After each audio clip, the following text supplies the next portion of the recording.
part of the flavor of Cooperstown on this Hall of Fame weekend. You see the cookouts, the fans coming back to Cooperstown to enjoy the induction ceremonies.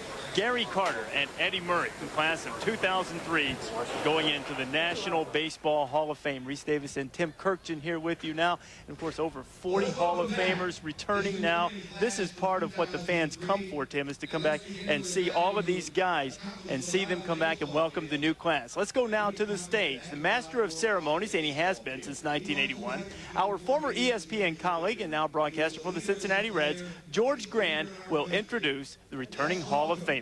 Senator from the state of Kentucky, Jim Bunning. 100 wins in both the American League and the National League. Only 1,000 walks in 17 years. And one of the outstanding contributors to our game, Jim Bunning.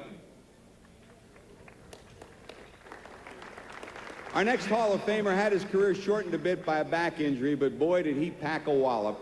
By the time he was finished, he rode a great home run swing all the way to Cooperstown in the Hall of Fame. Let's welcome, still a New York Mets broadcaster, Ralph Kiner.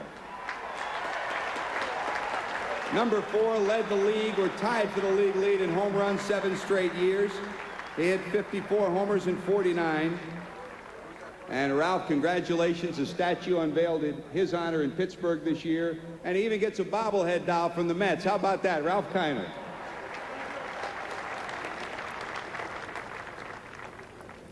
Ralph's career ended a little bit early. Our next Hall of Famer's career started early. At the age of 18, he got right out of high school, went right to the major leagues. 2 years later, guess what? At the age of 20, he had the American League batting championship. One of the most complete players of all time. Let's welcome back Al Kaline. Number 6 had 10 Gold Gloves, 18 All-Star appearances. And in 1971, we talk about playing good defense through your whole career. At the age of 36 in 1971, this right fielder who was playing every day made no errors. Zippo, no errors all season. Al Kaline.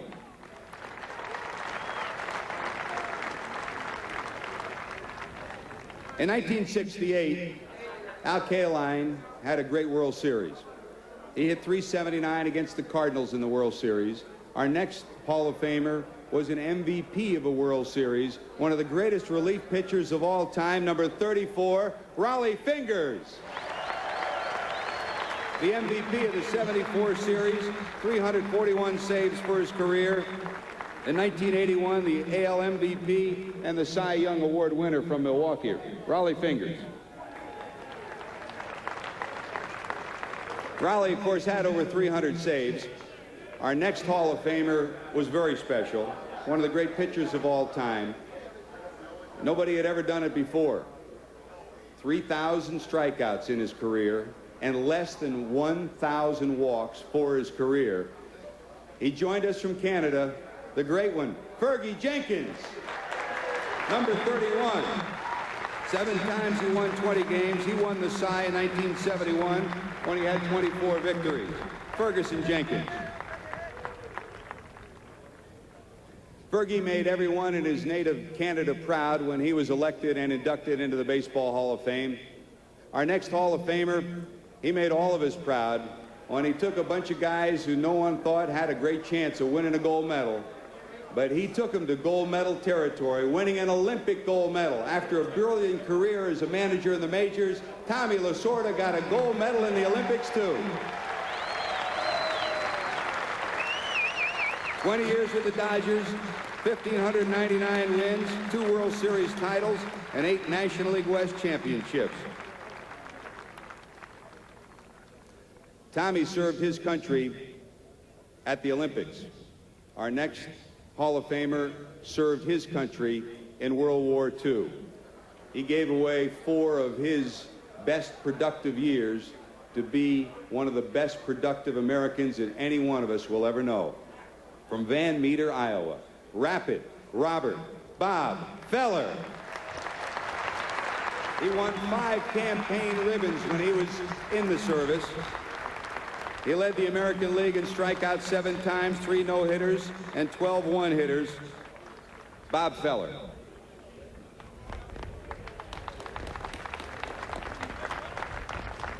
Our next Hall of Famer didn't throw a pitch or hit a ball, but he sure had a big impact on the game of baseball. He's a general manager for the Orioles, a general manager for the Yankees, and he followed his father into the Hall of Fame. Larry's son, Lee McPhail.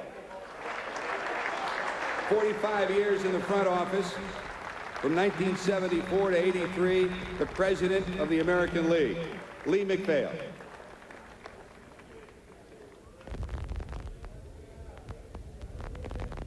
Hard to believe it. It was 40 years ago that our next Hall of Famer led the American League in home runs. He had 45. By the time his career had wrapped up, all he had was 573 round trippers. They called him the Killer, a giant of a man, a gentleman as well. Harmon Killebrew. Number 3, hit 40 or more homers 8 times. 1969, he was the American League most valuable player. Harmon Killebrew. Our next Hall of Famer was the man for the Yankees. Amazing. 40 years ago, he won 24 games, was 24-7. As usual, his ERA was under 3. And by the time it all wrapped up, this man had the #1 winning percentage from the year 1900 on, because he was the chairman of the board, Whitey Ford.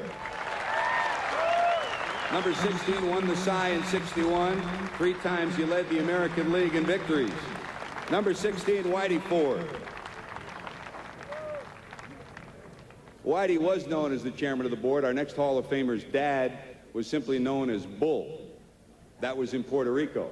So when he came to the United States, what did they call him?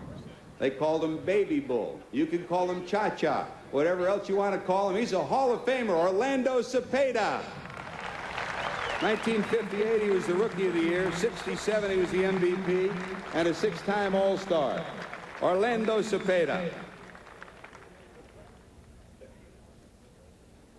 30 years ago, 1973, our next Hall of Famer was the most valuable player of the World Series. It was just the start of the nickname that would carry him right to today. They called him Mr. October. Reggie Jackson joins us today. 563 homers, 10 World Series homers in only 27 games. Reggie. Same year, Reggie won the World Series MVP. Our next Hall of Famer won the first of what would be 3 Cy Young Awards. Hey, you know, the Oriole family knows him well. Simply number 22. The smooth motion. The perfect delivery. Jim Palmer. 268 wins, 8-time 20 wins, and those 3 Cy Young Awards.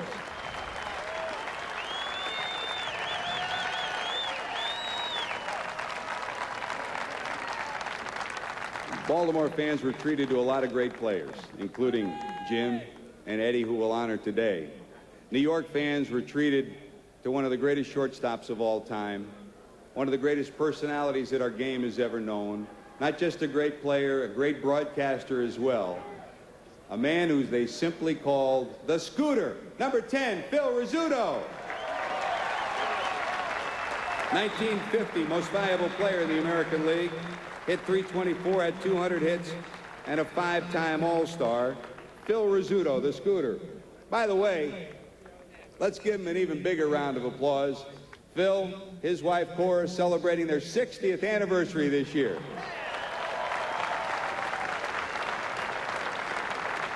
Holy cow, you Huckleberry. 20 years ago, our next Hall of Famer wrapped up his career. And when he did, he had more than 300 victories. He wound up with 314. He still loves this game. And I'm sure he still has a little bottle of Vaseline tucked away somewhere. Gaylord Perry. First to win a Cy Young in both leagues, 314 wins, 5 times 20 victories. Gaylord Perry.